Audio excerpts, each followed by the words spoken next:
Hello, everybody. It's May the 29th, 2026, coming to you live from Tulsa, Oklahoma. It is the #1 crime show on this channel, which is pretty cool because it's the only one. And I've got Danny Couples that's joining me tonight for episode number 96. 96. Wow. How many have you been on, Danny? I'm curious. 90, I think. No, I'm just kidding. I don't know about 90. I don't know. Probably, 15, 20, maybe. You've been on quite a few, and it's been a good week. I've survived week 3 out on the streets. It's been interesting. I actually ran today at work. I ran outside of the mall to my police car because we had some robbery suspects that we had to wrangle, and I wasn't involved in the takedown, but we ran out of the mall and jumped in a police car, and I was like, I'm not as fast as those two youngsters in front of me. But I made it. And so anyway, how was your week? Hopefully you had a good week. Yeah, mine was great. We had a cold case meeting this week. We try to have one, try to do it every week, but sometimes it goes a couple of weeks depending on what's going on at the sheriff's department. But it's been a good week. We've got a deputy sheriff here tonight, Tom Lee. I'm looking forward to having him on.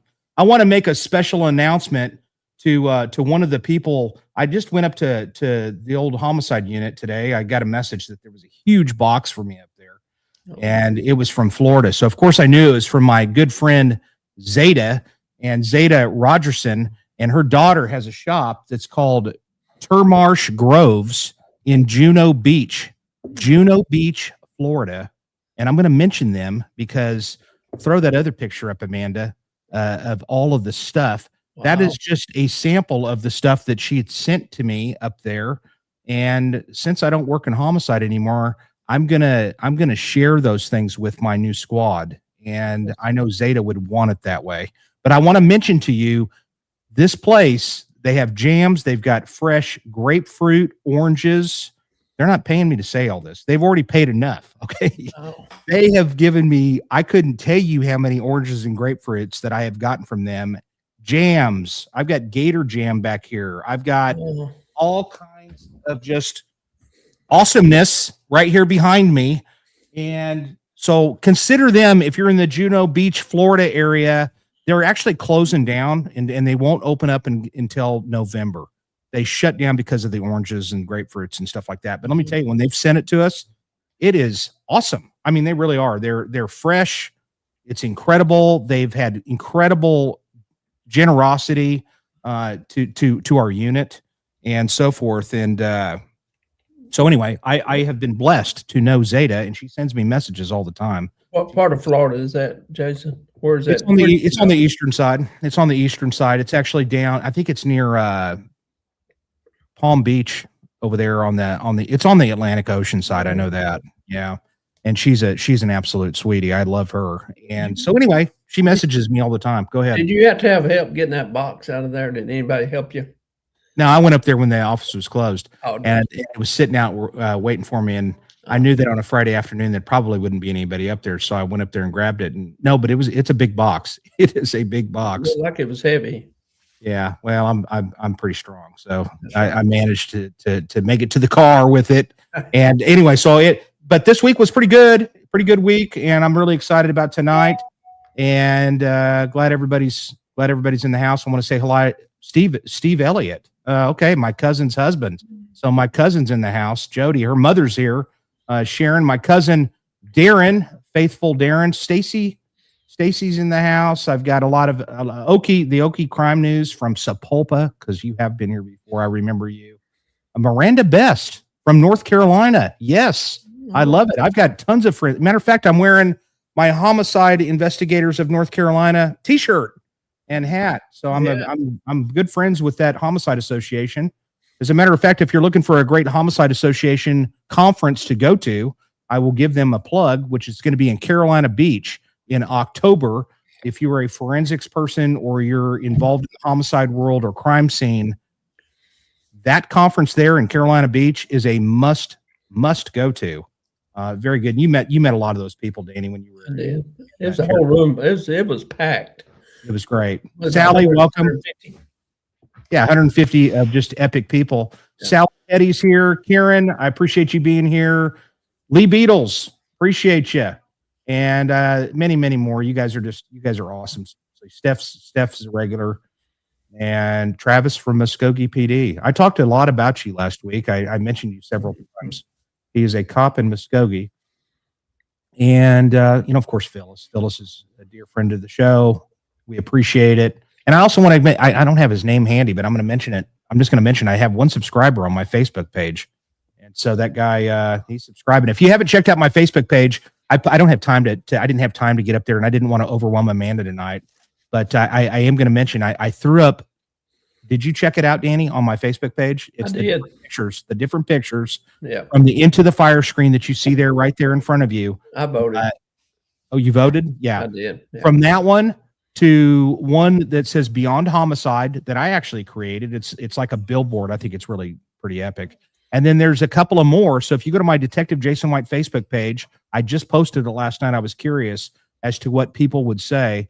And since the Thunder was getting just whipped up on last night by the Spurs, I couldn't handle it. So I threw a post up.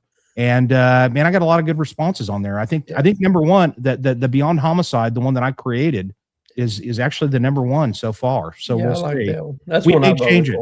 Yeah, we may change it up a little bit. I don't know, and so forth. And that's that. Let's. I'm going to talk a little bit about this guy real quick before we bring him on. Tom Lee. He's been shot at, lied about, fired, praised, rebuilt, broken, and redeemed, and he's still landing. For more than 23 years, Tom has worked the front lines of Texas law enforcement, serving in roles from University Patrol to city policing to becoming a mental health sergeant for the sheriff's office. His career has taken him to the darkest corners of crisis and the deepest questions of faith. In 2019, a delusional man kicked open a Connex trailer door and fired a homemade crossbow bolt into Tom's face. And yes, I said that. He got fired upon by a crossbow. It hit his arm, and it also hit him in the face, and an attack that nearly took his life. When I read that, I was like, what? Okay, wait a second. I need to before I'd even asked him to come on here, he actually follows me on my Detective Jason White Facebook page, as everybody else should as well. And I looked him up, and I was like, hey, this is an interesting story. The miracle wasn't that he survived. The miracle was what came next. The rebuilding, the return, the purpose born from pain. Today, Tom is a law enforcement mental health leader, the president of a regional critical incident stress management team, and a speaker focused on resilience, trauma, and redemption in the profession that shaped him. His upcoming memoir, Scars of the Badge, pulls readers into the truth behind the uniform. And I'm going to tell you something, ladies and gentlemen, he is going to be truthful, and he's very, very open and candid about different things in his life. The moments that wound you, the politics that break you, and the faith that rebuilds you. And I think that's very well said. And this is a new friend to the show, Tom Lee, deputy sheriff down in, what's the county down there? Because it's next to Beaumont. Tell me, Hardin County, which is just outside of Beaumont. We've had Beaumont on the show. And welcome, Tom. It's good to meet you. Great seeing y'all, guys. Great being here tonight. Hey, Tom. Yeah. So I'm sure I really appreciate the fact that you're here. I noticed that you were following me on Facebook. How did you come about my page? Oh, well, you clicked on or you liked something, one of the followers that I was following. So I saw you and clicked over and started looking at your stuff. And good. And it's going to be, you'll start transforming. believe me, and you're going to look smarter, and it's going to be it's going to be incredible. You're going to love it. Anyway, one of the things that really intrigued me about you is the fact that you wrote a book, and that's something that I have tremendous respect for somebody that actually takes the time, sits down, and really pours their heart out and puts stuff in a book, and you did that, and so that's one of the things that I think is fascinating, and that's something that I plan on doing in the very near future, and hopefully I do it. But anyway, so welcome. Now, I know that you became a cop for some reason, but you didn't want to do that necessarily from a little kid, but you were involved in the Explorer Scouts. Let's talk about the Explorer Scouts and how you really kind of evolved and got interested in this job in policing to begin with. So yeah, I went to college to be electrical engineer and dual in computer science. And when I got started in college, there was a table at the beginning when you start going through your orientation at the college. They line up all the clubs that happen to be on college campuses, and the police department had a table set up, and they were advertising the Explorers, and my family had a couple police officer uh, friends of the family, and I was like, it'd be cool knowing what they did. So I applied and ended up loving policing and got involved in doing that and changed my whole outlook on where I wanted to go. Yeah, it's pretty cool. I was actually an Explorer myself. And those of you that don't know what that program is, it's for kids. It's actually affiliated with the Boy Scouts of America, but you can be a girl and you can be involved in the Explorer Scouts. And it's for kids 14 to, I think 14 to 18, but you can stay affiliated with it, I think, up until the age of 21. If you're looking for something for your kid to get them involved in something that's good. But so you were involved in the Explorers. Was it which department was it? And what kind of an Explorer were you? It was for the university. The university had their own police explorer program. Okay. So from there, you kind of you get involved in that. Did you do anything else after you graduated from high school, or did you just kind of pursue this career into law enforcement, or did you have another job other than that? I spent, since I was like knee high to a grasshopper, I spent working with my dad. He had his own air conditioning heating company. So that's the reason why I wanted to do electrical engineering. I was the electrical side of making all those things function. I absolutely loved, but then for whatever reason, I got into the Explorer program and that took off. And that's what I ended up doing and have done now for 24 years. Okay. So electrical engineering, and I think you were also pursuing some college in computer science. So you may not get smarter from being on my Facebook page. I may just have realized that you might not look smarter. You probably are I might look smarter after seeing some stuff from you. All right. So nevertheless, you end up getting involved in policing. And so just kind of tell us about your journey with respect to, did you get on the University Police Department first, and that's where you started? So yeah, I started as a dispatcher there. I spent about 3 years dispatching for them. Then put myself through a police academy. Tried to get hired by some of the cities around there, and wasn't having any luck. And then there was an opening at the university. They already knew me, knew everything.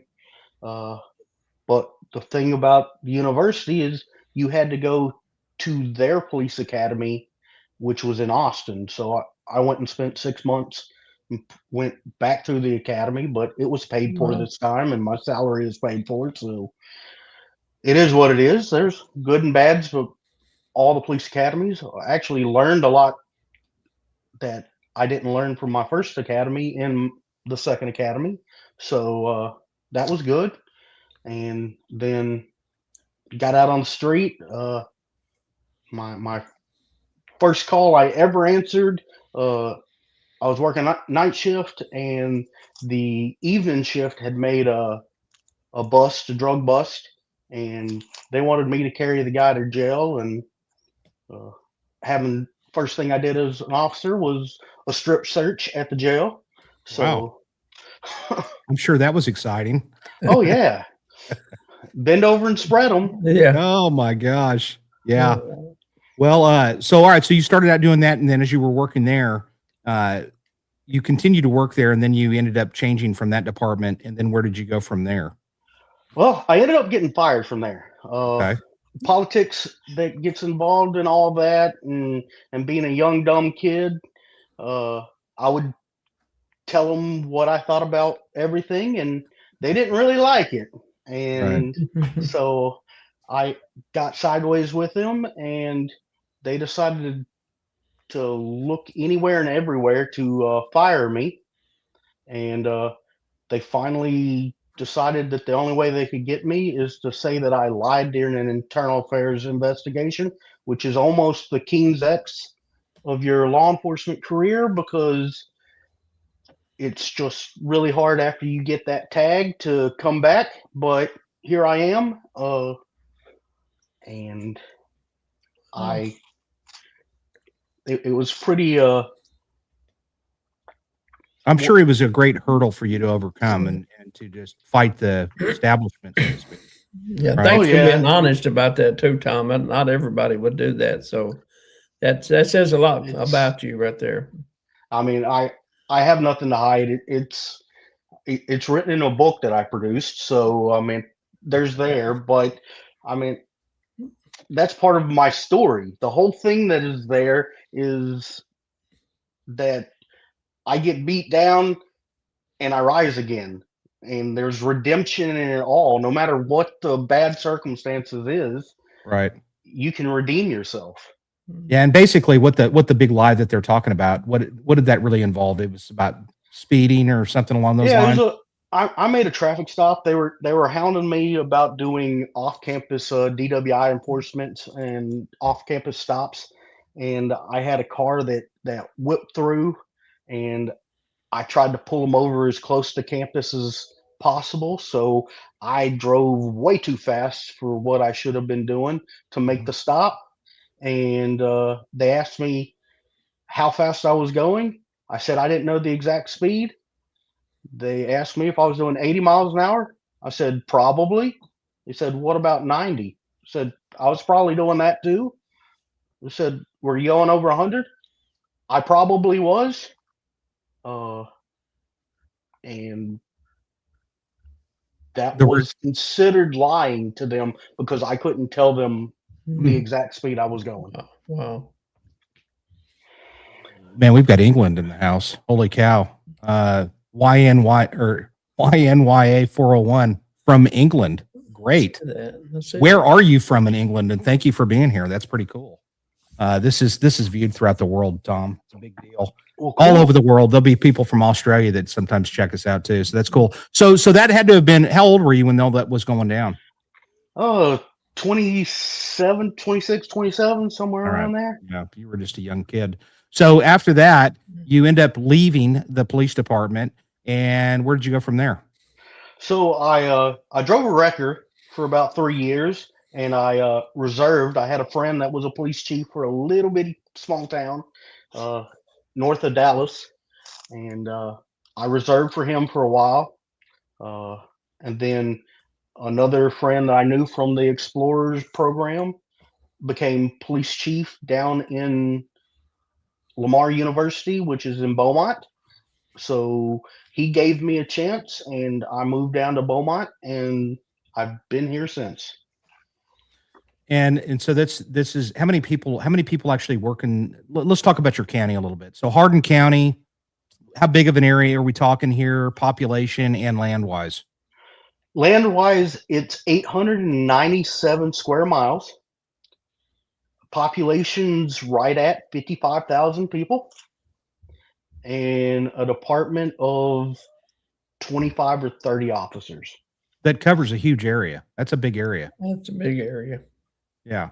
So, and then with 3 shifts and stuff like that, at least I would think that there's 3 shifts, maybe a 4th shift, who knows? But we run 12-hour shifts, and there's 4 shifts. Okay, 4 4 shifts. people. So on patrol, there's 16 people on patrol, and divided by 4, there's 4 per shift. Minimum staffing is 3 officers. So 3 officers for 900 square miles roughly. Very cool. And so you do that, and when you start with this sheriff's department, are you from that area? Is that what led you down there, or I mean, like originally? No, I'm from the Dallas area. I went down there because my friend got hired as the chief of police for the university police department down in Beaumont. Okay, that's quite a move. Is that near a long ways. Huntsville? Yeah, it's about 2 hours east of Huntsville. That's where they do all the executions, or did, right? Yes, sir. Oh, yeah, I've been there. I haven't been in there, but I've driven by that prison. And what do they call that chair? Old Sparky? Yeah, that's it. Yeah, I don't know that they still use that, but I think they get the needle nowadays. They get the needle nowadays. Yeah. But I've driven by that prison, believe it or not, and it's a little unnerving because there's a lot of inmates that are out like doing gardening and stuff outside the walls. And you're just literally like a few feet away from getting jacked for your car. I mean, potentially. Another thing that a lot of people don't know is there's an old textile factory that was part of the prison that's right next to it that is now home to millions of bats. So really? Every night as the sun goes down, you can go stand out there and watch bats fly out of that thing for 45, 50 minutes. That's batty. Mm-mm. I didn't know that. That's very interesting. All right. Welcome to everybody that's coming in here. I'm seeing a bunch of different people that I haven't seen before. I've got New Mexico in the house. Welcome. I haven't had New Mexico here. We've got West Virginia. We've got North Carolina. We've got a lot of cool places. Thank you. Hello, Christy. I just want to make mention of some of these people. Yeah. Some of them, Southern California. Kathy Kaliva. I haven't seen your name here before. Welcome. I appreciate it. And Laura from last week's episode, she's here too. So welcome, Laura. I always love seeing you around. That's great.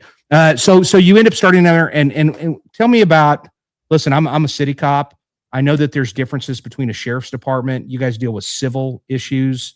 You have the ability to deal with like evictions and stuff. Do you not, or so yes, we can, but we have constables also that do most of the civil stuff. We're primarily just the law enforcement agency for any of the unincorporated areas.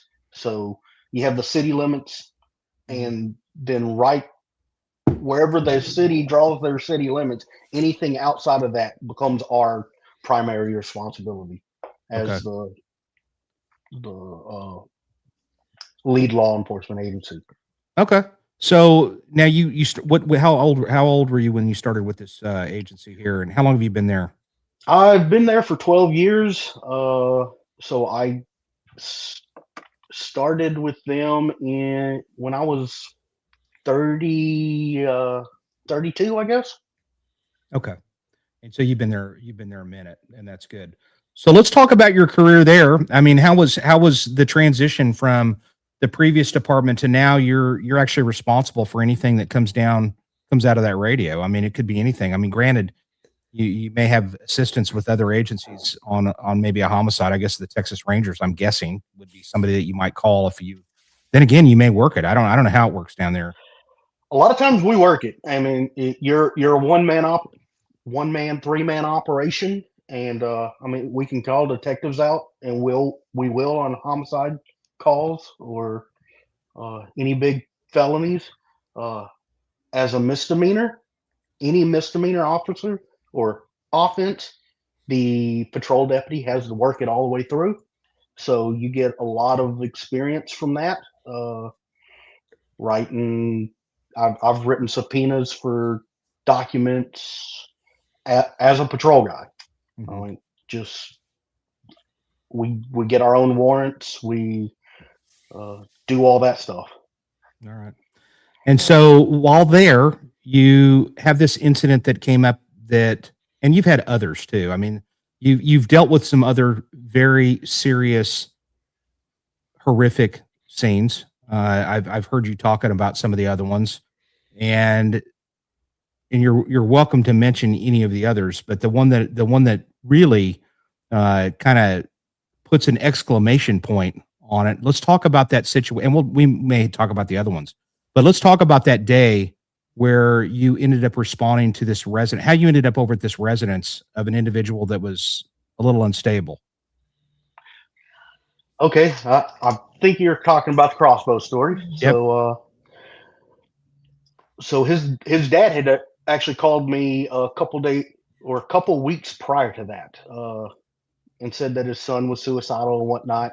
And I was at the FBI crisis negotiation class, so I told him that he needed to call the sheriff's office. The sheriff's office would respond out there with patrol and do it, and he did not do that. He waited for a couple weeks, and his son started having issues again and called me out. I went out there and should have took backup, did not. Got out there. Things just, I mean, the spidey senses that you get as a cop. Yeah. All my spidey senses were going off, but I didn't listen to him. I was getting a lot of pressure from the dad. He was like, come on, go talk to my son. He talked about killing himself. We need to check on him, all that. So I, against my better judgment, I went and up there to the door. Dad started knocking on it. Son started yelling about, go away. We don't want you here. He also mentioned that he's going to call the sheriff's office if Dad didn't leave him alone. So after about 10 or 15 seconds of them knocking on the door, I was like, he's already saying he's going to call the sheriff's office. Let me introduce myself and see if I can calm this situation down, and see if he'll talk to me. So I knocked on the door.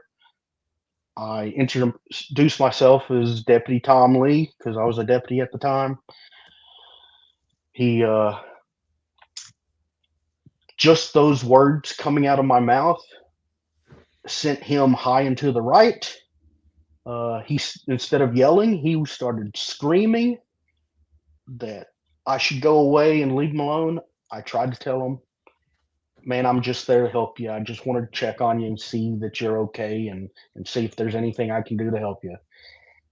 He was like, you want me to take and come out?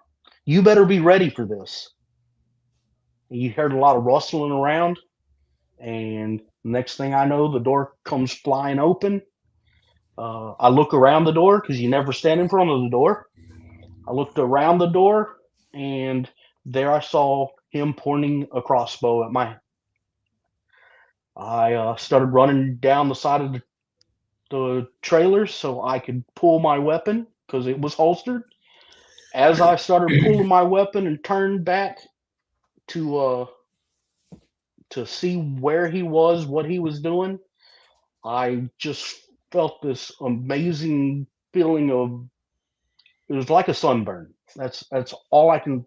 It was on my left arm and across my left side of my face, and it didn't take. I mean, I already knew what happened, but time just kind of slows down right there. And I was trying to process, hey, why did I feel a sunburn? What's going on? Mm-hmm. And at the same time, I started pulling my trigger. Well, did you actually see him like pull the trigger and this thing coming your way? I did not. Okay. I was in the course of turning around, and it just happened to hit me in the arm and across the head, as far as I can tell. I mean, I'm putting things together with all the available information I know. There's no cameras, none of that. So I have to use my best guess here. Sure. But from my best guess. Let's look at that photo, Amanda, of what the injury to his head. And I have to, they're you're super lucky. Gosh, wow. I mean, did you call for backup at that point? Yeah, what happens next? So I let off a shot from my hip. He took off running. Now it's kind of an open field, but there was a couple little groves of trees, and he took off running towards those groves of trees.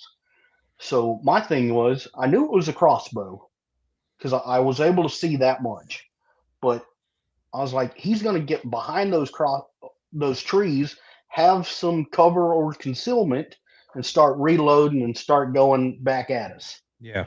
So I came up and I see him running towards those trees. And as I start going and point my gun at him, he starts pulling a machete out. Oh, And at that point in time, it solidified my mind that he's going to start hacking people, and once the other deputies get here, if they come across him, he's going to hack them up. So I needed to do something to stop him. So I shot him in the back. Well, just to let people know, and for those that he's a continuing threat, and not only that, but there is no doubt in my mind that you felt like your life or the life of others was in imminent danger. I mean, based on the circumstances at this point. So when an individual shoots at you, and you're already potentially mortally injured. I mean, you didn't know how bad the injury was to you at this point. I hadn't a clue. So yeah, and that's a scary business right there. You're already in a state of shock, and so I don't have any issues with that whatsoever. And so, what happens to him? I mean, did you hit him? I did hit him. He went down. His mom actually came to me first.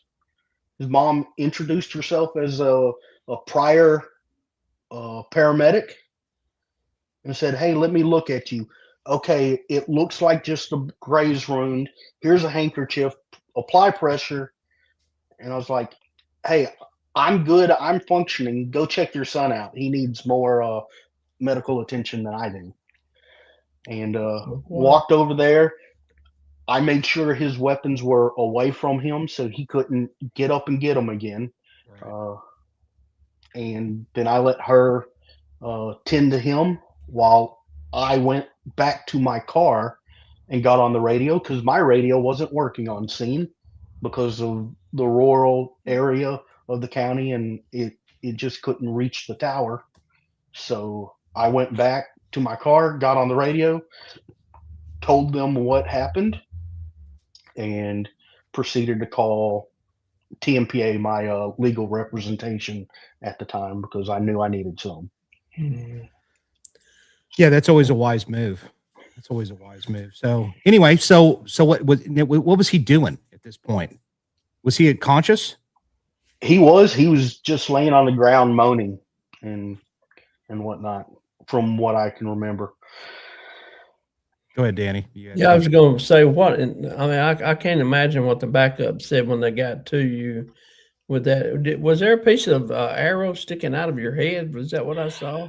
No, so it was kind of a glancing blow off the. Okay. As far as I can tell, it just came through the side like that. So wow, well, that was so close. Yeah, it looks like a hole in your head. Like, I mean, you could peek in there and see your brain. I know it probably wasn't that it didn't go through the skull. Is that right? Because it sure looks like it could have. All right.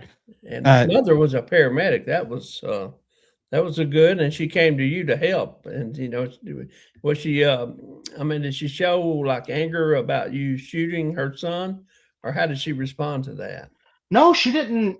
At least not then. Now I'm told during the court case that happened a couple years later that things got all twisted, and they tried to make it out as I was the problem. But at the time, she was just kind of shocked herself and was. What was the dad doing during all that? Because he ran straight to his son. Okay. All right. And so anyway, it had to have taken some time for your backup to get there. You did have a mental health professional that was there with you, but it's probably unarmed. I'm sure. She was unarmed, and she ran and ducked down. And then as soon as I could tell her, I told her to run to the car and stay out of the sight. Yeah. And did you guys ever, I mean, I'm sure you did you find the actual tip to this arrow, and what did that look like? You said it was homemade or something along those lines. So what was it? What was Actually, the they never actually found, as far as I know, they never actually found the bolt where it went. okay. Uh, but they found some more that he had made, and it was a tent peg. You know, those collapsible tents and how they fold. Yeah, yeah. He'd taken one of those and in the hollowed end put a coat hanger or welding rod or something in it to be the hard end of the arrow or crossbow bolt. Okay. Wow. I mean, almost like prison style, Yep. makeshift Yeah. weapon of some sort. And so this happens. Right after this happens, I mean, this is kind of interesting for a lot of these viewers, because a lot of them may not know a little bit about what happens after something like this when you utilize deadly force. And even if they don't die, it's going to get investigated. So who do they call at this point? I'm sure your administration shows up. I think it happened in the daytime, so a lot of brass shows up in reference to your situation, and along with Yep. the brass, Texas Rangers So or a in, Ranger.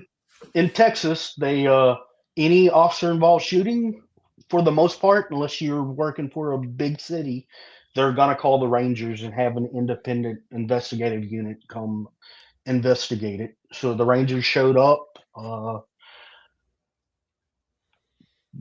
They weren't there. They took me and him to the hospital before the Rangers ever showed up. I got stitches in my head. Whatever happened to him over in another room.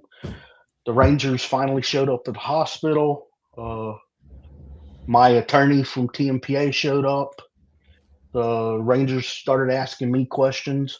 My attorneys was like, "Nope, he's gonna answer the questions at a later date. He's not answering anything right now." Mhm. And the Rangers kept on pressing, "Hey, just tell us the small details, just so we have a layout." My attorney was like, "Nope, he's not answering anything. Leave the room." And my attorney actually kicked the Ranger out of my hospital room. Yeah, and I'll tell just the listeners that are listening in on this the reason for that. It's not that he's being evasive. It's that initially when an officer is involved in a shooting, generally speaking, they like to wait about 3 days, at least 2 to 3 or 4 days before they actually interview him, because it allows right after this initial incident, you're gonna remember, and it's not like I could see where somebody would be like, oh yeah, I'm sure they're gonna get a story together. That's not how that works. It's that basically it gives them some time to for the this. It's a very critical incident and so forth. So that gives them time for them to basically their mind kind of gets this. They remember things that they wouldn't remember, and stuff like that. It gives them some time for their brain to kind of breathe here, and for them to remember things that they may not remember right at the very initial moment of this situation. Because I had a shooting back in 2005, and I remember they came to me and they said, "Hey, you probably should get an attorney." And I was like, "I don't need an attorney. I'm ready to roll. Let's do this." And they're like, "Am I in trouble?" And they're like, "No, you're not in trouble. Just go home. Get an attorney. It's, we'll do it that way." And that's the way they do it nowadays. So I don't want anybody to think that that's you did exactly what any attorney's going to tell you to do and so forth. So did you have prepaid legal, just incidentally? Yes, with the TMPA, part of their dues is for prepaid legal. Good. And that was a wise move. So if you're listening to this, you should get prepaid legal, because it's expensive if you don't. Yeah, we've got it in EMS as well. But that goes to show you how dangerous mental health is. Or even, we get a lot of psychiatric evaluation calls, and those can be so dangerous. And I can't imagine going by yourself to one of those, or domestic violence type call. But that just goes to show you how dangerous and how quick something can happen.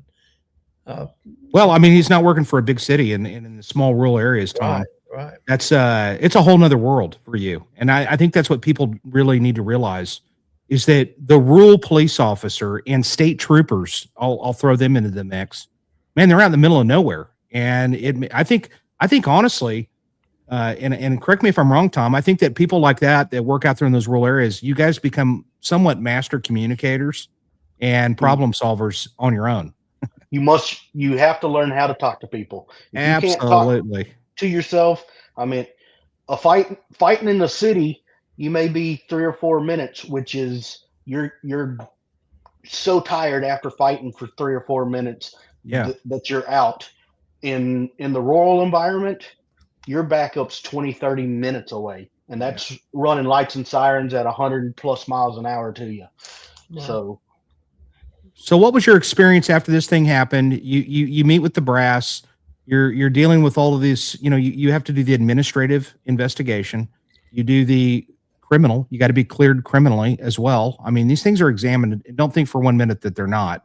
They're going to be examined to make sure that there's not been any you didn't break any laws and so forth. And then of course you're subject to civil. You're not only criminal but potentially civil action against you. Did you get sued civilly in reference to this case? I did not get sued civilly, Wow. Okay. Wow. I did not. Yeah, and like you said, they actually work up a case against you. So aggravated assault or attempted murder, it's the same thing here in Texas, basically. Uh, they work that case up and present it to the DA. The DA either will accept or reject it or take it to a grand jury. My DA decided to just flat out reject the case, but he could have had a grand jury look at it, but he elected not to do that. And when did this happen? If you didn't mention it already, what's the date of this incident? It's June 20th, 2019. Okay, so right around the corner. I mean, it's really not that long ago, honestly. Yeah, it'll be my 7th-year anniversary in 20 days, 23 days. It left a pretty good scar, didn't it, Tom? Yeah, you may be able to see it right there. Yeah. So let's talk about that because I know what it was like for me after I had my shooting, and you have talked about this openly in the past as well, where you've admitted that you probably have some PTSD in reference to this, and you still work in that area. You drive by that area periodically.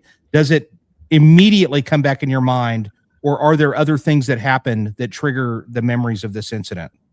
So every time I drive down Highway 105, it happened right off of Highway 105. Every time and it used to be worse. It used to be even if I got close to Highway 105, it would come back.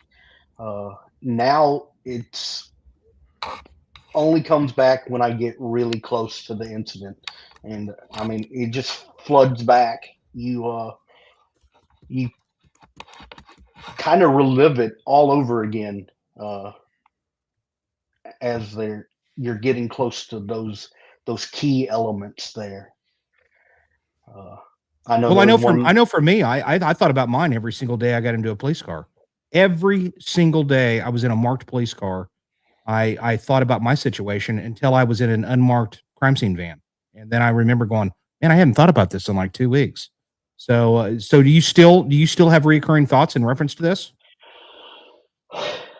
Every once in a while, it's not like the first couple years.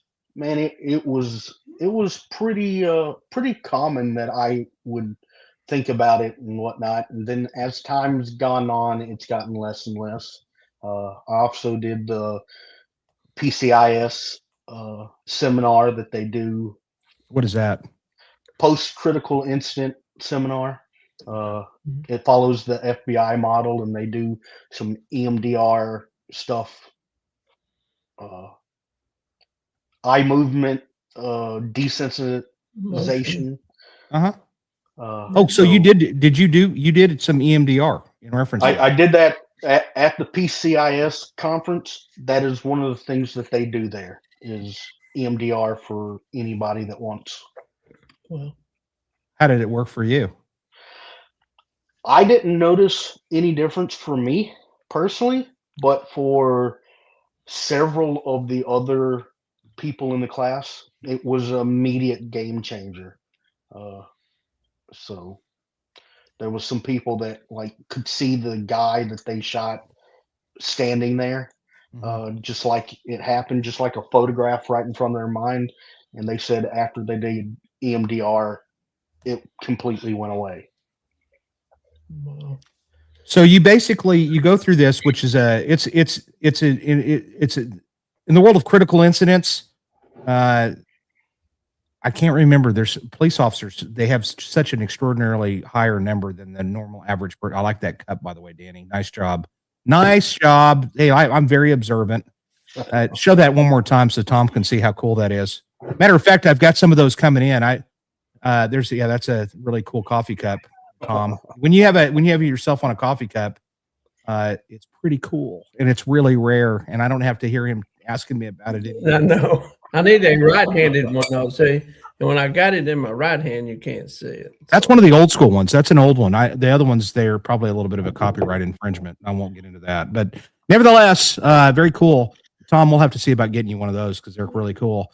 How did it change? How did Yeah. that call change you as far as how you respond, or how did it change you as far as that call?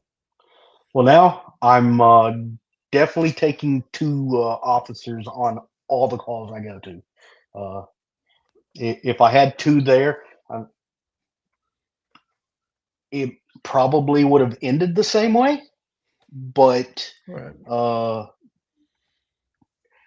it probably wouldn't have happened exactly the same. Well, it could have ended worse, really, if you think about it, because if you've got all those other officers on there, and when I'm not a police officer by no means, but I understand if someone draws a weapon, what's the first instinct you want to do is make it safe. And Yeah. he could have probably lost his life.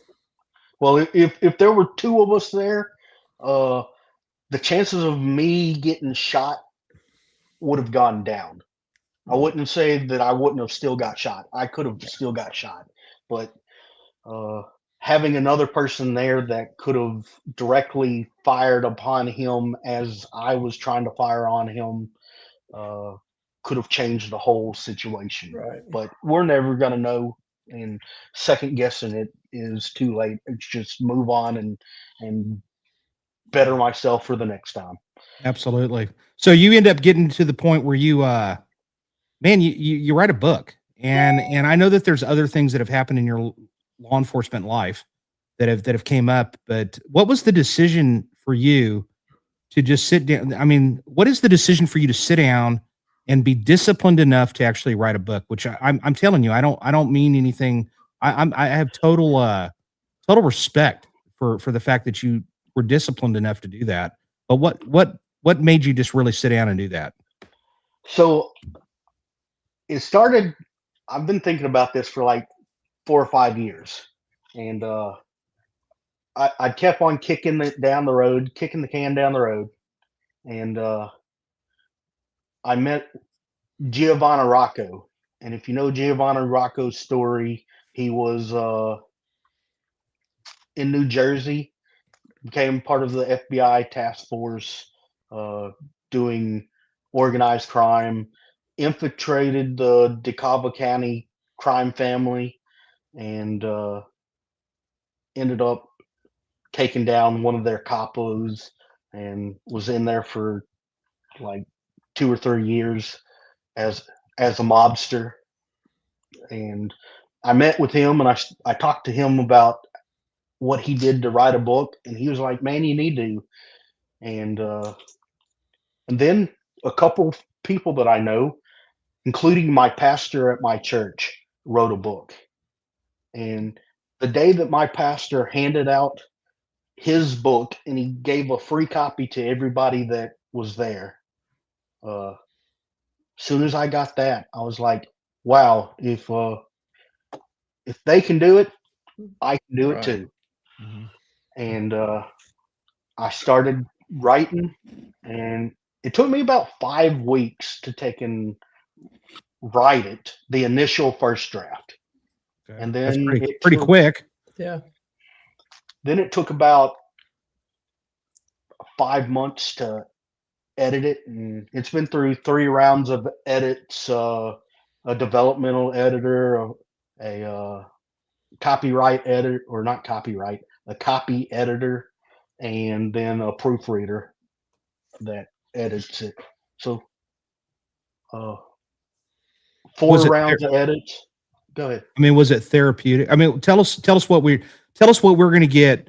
By the way, you can get that book. You can get it on Amazon. You You can can go get to it. his website. What's your website? Because we're going to put that up there too. It's www.scarsofthebadge.com. Mhm. It's available on Amazon or any of the major platforms, Barnes and Noble, Books a Million. I don't even know what the ones are that are in the UK and other places, but it should be available at any of the major online retailers. What are we going to get when we look at this book? I mean, I'm sure do you start off with your early law enforcement career and then move on through this incident and others? Yeah, so the first part of it will give you a little intro to the crossbow story, and then it kind of flashes back, and I walk you through how becoming a police officer, what my steps to become a police officer was, what my first day was like, what being at the university was like, how I almost shot somebody at the university, how I learned how to start incorporating talking to people at the university, and then it moves all the way from there into getting fired and all the emotions and politics that came down to that, and then how I kind of rebuilt myself from there and got hired on at the university down here, and a little bit of the political drama from that, and then moves into the sheriff's office and the last 12 years of my career, and just story after story that walks you through to the crossbow story. And then as you mentioned earlier, being part of the CISM team, we were part of a group that responded to the Uvalde shooting, and or the aftermath of the Uvalde shooting. I wasn't there for what happened and any of that controversy, Right. but dealing with the officers and their PTSD from that, and the fact that people were always at, or the officers were asking for Bibles at the time. And I just happened to have a contact with the Gideon's International, uh, and was able to get Bibles brought out to the scene within a couple hours. And from there, I ended up joining the Gideons, and now I give out Bibles with them. Nice. Very cool. I like Yeah. that. Yeah. How has it been since you've written this book? Has it changed your life in really positive ways? It's only been 3 weeks, sir, since I Oh, published it. wow. Are you serious? Oh my gosh, this is hot off the press. Hot off the press. Yeah, Man. it's the first 3 weeks. It came out on May 5th was my release date, All right. and so it's up and Congrats. kicking now. Nice. Are you Yeah. noticing some sales, hopefully? Yeah, I've already got for what they say is an independent author. It's doing well above. I have some other friends of mine that have released books about their shootings and whatnot about the same time, and I am doing fairly well in comparison to them. So I don't really have anything to base it on. Uh, Right. Are you it's going to not write a. do you have anything plans of doing another one since this one's been a kind of a cool deal? I've had people already ask me. They've read the book and have already asked me, "Hey, will you write another one?" And I started a fictional police procedural. Uh, I read a lot of Joseph Wambaugh's stuff, and if you haven't done that, Oh yeah, I uh, love it. The Onion Field is a great start. yep, I Yeah. love some of Jason Choir boys, Joseph. choir boys, and yeah. So my book kind of takes on that same feel, and that's kind of where I got my inspiration of how to write, and I've started doing a fictionalized version to kind of like the choir boys or the other versions of that Yeah, that he's very got. cool. Yeah, I'm going to write one, and I think a lot of people are going to love it, and I think there's going to be some people that are not going to love it, and that's just the way it goes because I'm a very honest person, and it'll be a lot of fun. It'll be very, very therapeutic for me. I can assure you of that. And but you'll have to wait because I'm so when you sat down and wrote this thing, did you just start writing it from the beginning? Because I talked to another guy I talked to another guy that actually talked about it. Just pick a chapter and just start writing a chapter because it's just easier to do it that way. How did you go about doing it? So I sat down and I made, I'm going to call it an outline. It was more of chapter headings. I was like, hey, I want to write about this. I want to write about this. I want to write about that. And I had like 14 or 15 of those down on the chat on a piece of paper. And I just pick one of those. Of course, I started at the top, but as you're going through writing there, you're sometimes you get bored or not bored with it, but it's like I'm tired of thinking about that particular call for this time, so I'm Okay. gonna jump down here and write this one, and I jump between them, and then as I was going, I was like, hey, I forgot this story. Let's put this story in there. So I started adding. I ended up getting 50 chapters. Oh, wow. Wow. There's That's 50 a lot. stories in the book. All right. Very cool. So what's life for Tom Lee now? I mean, are you going to continue on with law enforcement? And if so, how many more years are you planning on doing this? Or, I mean, what do you got going on? I mean, I'm sure that you may, well, first of all, you're doing a couple of podcasts. You've had a few of them that you've been a guest on here recently. I think how many have you done before me? You're probably like the sixth or seventh podcast that Oh, I've been on. wow. Okay, nice. So you're getting a little bit exposure by doing that. That's great.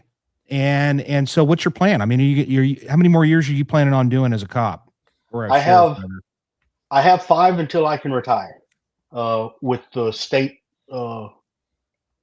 Texas county and district retirement system, you have to do 25 years or the rule of 75, which puts me, I have to do 5 years to retire from there. Uh, I'm hoping to do the 5 years, but if bigger and better things come along the way, I'm open to do those things. Uh, and I'm even open to go farther than the 5 years with the sheriff's office or some other thing. I don't really know what's coming, Yeah. but I'm willing to do more things than just that. But my Well, let me ask you this. Are you married? I am. I actually married the mental health professional that was with me when I got shot. Oh, wow. Wow. All right. The I mean, I don't mean to pry, but I didn't mean Cupid. I don't mean to Sorry pry. about Well, that. no, I'm just curious. I mean, were you guys kind of dating at the time or? We were not. Oh, all right. All right. So we're kind So, of trauma bonded from the whole incident. So wow. All right. So how has this experience been for your wife? Because she was there when this thing happened as well. I would be interested to know what she kind of went through as far as that goes. well, That's a heavy question, but Yeah. yeah, she had to go to the trial with me. Mhm. We had to do that. Of course, we were separated. You can't talk during trials. Uh, the rule was invoked. So, but after she got through testifying, she was able to be released from the rule, and she stayed in the courthouse. That's kind of how I know that the family kind of made me out to be the bad guy in the situation because she told me. Uh, and she's now teaching psychology at Lamar Institute of Technology as one of their professors. Neat. All right. Have you had any opportunities to go do guest speaking as far as at schools or colleges or the police academy, to the Well, sheriff's office? I mean, did they ever ask you to come up there and maybe do a presentation in reference to what you had experienced? so I haven't I've done a couple, not through the sheriff's office, but you can find it on my page. If you go to the About Me, you can click on it. I had a there was a movie that they were trying to produce called Chasing Faith, and they asked for law enforcement to come out and do it. Mhm. And I talked about the three biggest incidents that I've been in as a cop on that.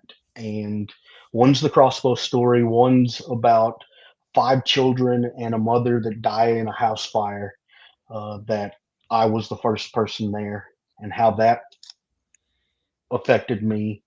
And then the first murder that I worked, and I caught the guy as he was exiting the house and was on the side of the highway all by myself again.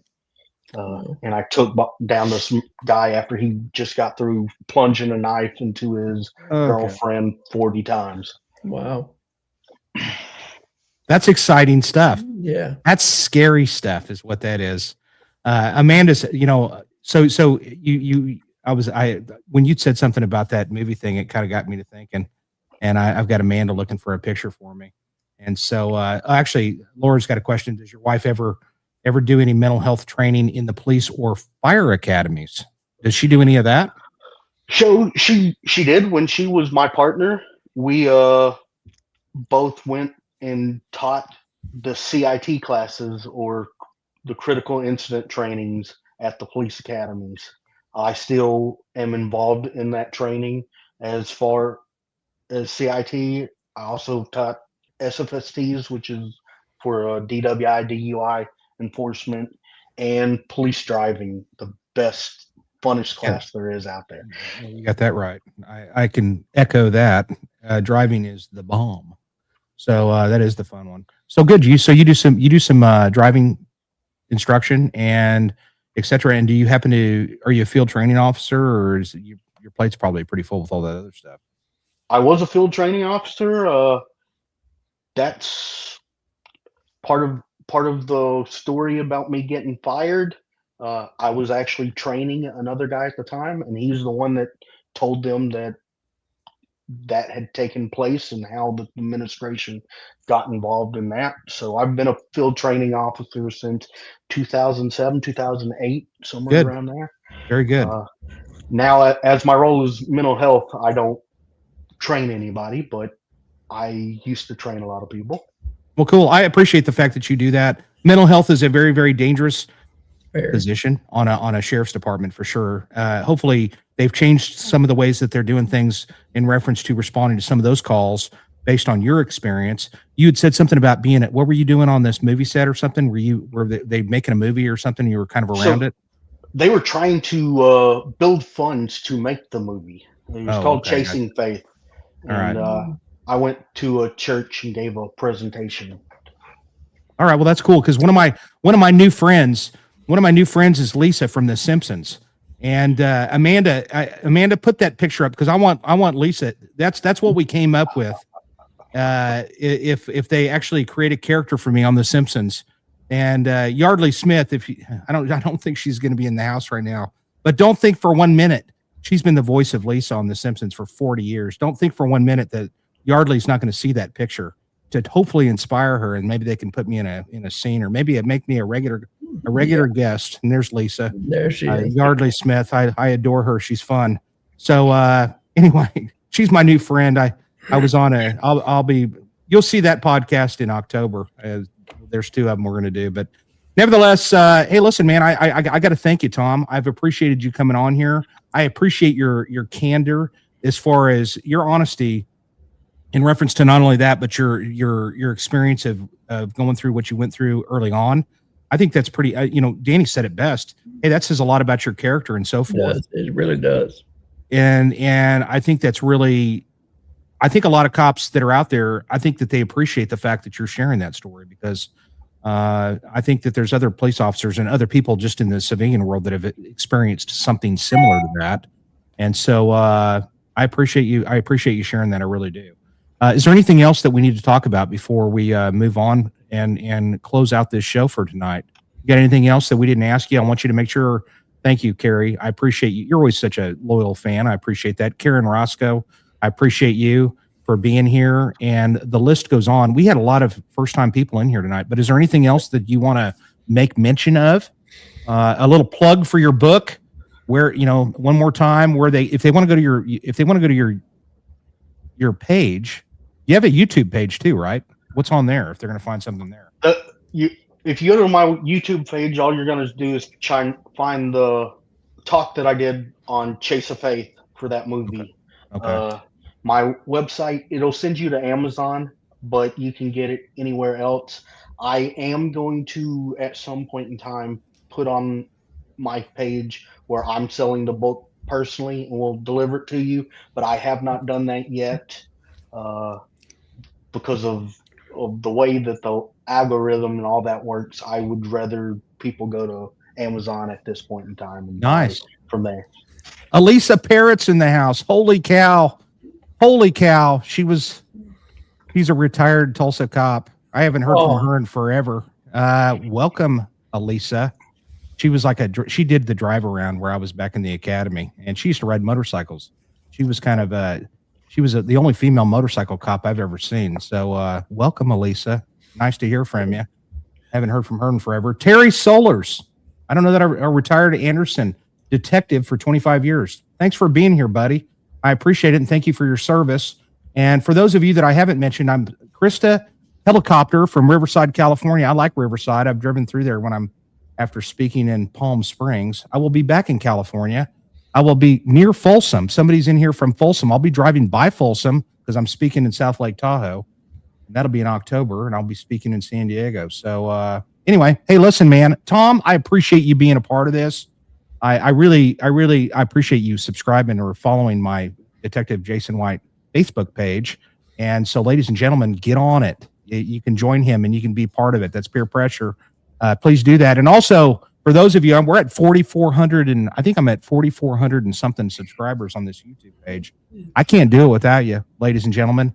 People like him coming on here, I appreciate it. I will mention something real quick.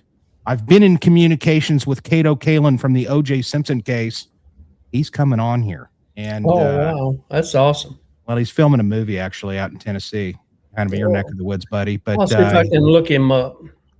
He's filming something out there. It's some murder thing. I don't even know if it's a movie, but he's filming something. So good for him. Aaron Greer, thank you for being here. And thanks a lot, everybody. I really do appreciate Okie Crime News. Thank you. Sally Petty. Love it. I love all these people that are here. We had a big house tonight. Yeah. 44. This is one of the more viewed shows as far as live, and I appreciate it. I'm going to send you the link. Tom, when we cut off of here, I want you to stick around for a couple of minutes, and then I got a couple of things I want to mention to you. And thank you to my family that's here too, because you guys are loyal followers too, because I'm your favorite cousin or nephew, and I appreciate that. So nevertheless, it's been a fun show. Danny, you got anything else you want to talk about? I was going to tell him to put his cowboy hat on because he would look just like he does on the Facebook page. And I know it's got to be. It's in the other room. It's in the other room. No, that's cool. And you know what? When I'm down in Texas, and I'm going to call myself a big deal because I'm a big deal in my own mind. At the Homicide Investigators of Texas, I'm a part of that organization, and I wear a cowboy hat when I'm there because I want to be a part of it. I'm an honorary Texan, Tom. I don't know if you heard, but I am an honorary Texan, so it's good to be with a fellow Texan. Anything else? Because I think we're about done. Thank you, Krista. We are a very cool podcast. Jason, my family just made it out of Kuwait, and they landed in Houston yesterday. And when they left Kuwait, and Tom, I've got a family that was over there. My nephew was working with a private contractor, and they kind of got stuck over. As a family of 8 is my nephew, his wife, and their 6 children. So they finally got out, and as they were leaving, flying out, his area where he works at got bombed by a missile. Wow! So they just made it out in time. And that's where Iran had struck a retaliation missile against one of U.S.'s sites. But he just made it home, and they did make it home safe last night out in Houston. Well, good, because I know that's been something there's been a lot of people behind the scenes working on that. Yeah. So that's good, and that's thankful for that. Tom, I'm really thankful for you, buddy. You're lucky to be alive. And you'd said something earlier when you were talking about your sixth sense. I just kind of want to mention this real quick. If the hair on the back of your neck sticks up, ladies and gentlemen, listen to it. Yeah. I'm telling you, it's a sixth sense. You need to listen to that, and it could save your life. And I think that, man, I really appreciate you being here, Tom. I'm looking forward to checking out this book. And I know that some of our viewers that are in here tonight have already ordered it. So I'm looking forward to hearing the reviews in reference to that. Thank you, Laura, for being in here. You and your husband. I appreciate that very much. Thank you to everybody. Tom, I can't thank you enough. And I want to thank everybody. Finally, I want to say this. This show is not a show without you. It makes it fun for me. I love going live. It's a big, I love it so much that I'm thinking about getting one of those Starlinks. So if I go camping, I can actually go live. Yeah, I know it. I love that cup too. I need to put that in a gift shop and we need to sell them. And anyway, I won't keep anybody. I want everybody to have a very, very nice Friday night. Thank you for being here. Thank you for making episode number 96 special. And until next week, take us out, Amanda.